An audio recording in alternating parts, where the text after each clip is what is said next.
ప్రభుత్వం నుంచి కాంట్రాక్టర్లకు రావాల్సిన పెండింగ్ బిల్లులపై ఈ నెల 18న చలో హైదరాబాద్ కార్యక్రమానికి రాష్ట్ర బిల్డర్స్ అసోసియేషన్ పిలుపునిచ్చింది. దీనికి సంబంధించిన వినతి పత్రాన్ని అసోసియేషన్ ప్రతినిధులు సీఎస్ కార్యాలయంలో సమర్పించారు. ప్రభుత్వం నుంచి కాంట్రాక్టర్లకు సుమారు 20,000 కోట్ల రూపాయల బిల్లులు రావాల్సి ఉందని తెలిపారు.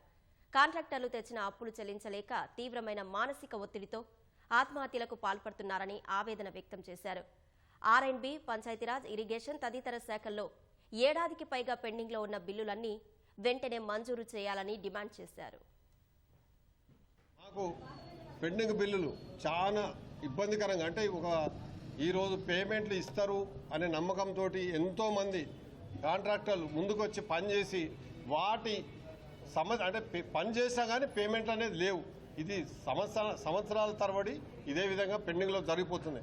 కాకపోతే ఇదివరకు ఈ గత ప్రభుత్వాలప్పుడు సమస్యలు అంటే పరిష్కార దిశలో ఉండే, ఇప్పుడైతే పూర్తిగా నెలలు పోయి సంవత్సరాలు పోయి ఇది అట్లే పెండింగ్ పోతున్నది. ఇంకొక విషయం అంటే దీనికి బిఎంఎస్ సిస్టమ్గా ఒక పద్ధతి ప్రకారంగా ముందు చర్య తీసుకోవాలని మీడియా మిత్రుల సందర్భంగా తెలియజేస్తున్నాను. ఒక పారిశ్రామికవేత్త మంచిగా ఉంటే ఆ రాష్ట్రం అభివృద్ధి చెందుతుంది అనుకోవాలి. ముఖ్యంగా మేము కోరుకునేది ఏంటంటే, మేము ఏ ప్రభుత్వం ఉన్నా ప్రభుత్వం వెన్నట్టు ఉంటాం. ప్రభుత్వం తీసుకునే నిర్ణయాలను బట్టి పనులు చేస్తాం. ప్రభుత్వానికి మంచి పేరు రావాలనేది చూస్తాం.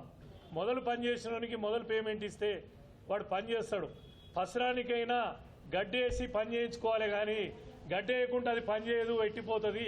మేము కూడా మాకు నెలసరి మా జీతాలు ఇచ్చుకునేందుకు మా కార్మికులకి మా యొక్క ఇన్స్టాల్మెంట్స్ కట్టుకోవడానికి ఇవన్నీ వెసులుబాటు కావాలంటే మాకు నెలకు 2 నెలలకు ఒకసారి పేమెంట్లు రావాలి. ఈ పేమెంట్లు రాక మొత్తం యావత్ తెలంగాణ కాంట్రాక్టర్లందరూ బిల్డర్ అసోసియేషన్ని ఆశ్రయించడం జరిగింది.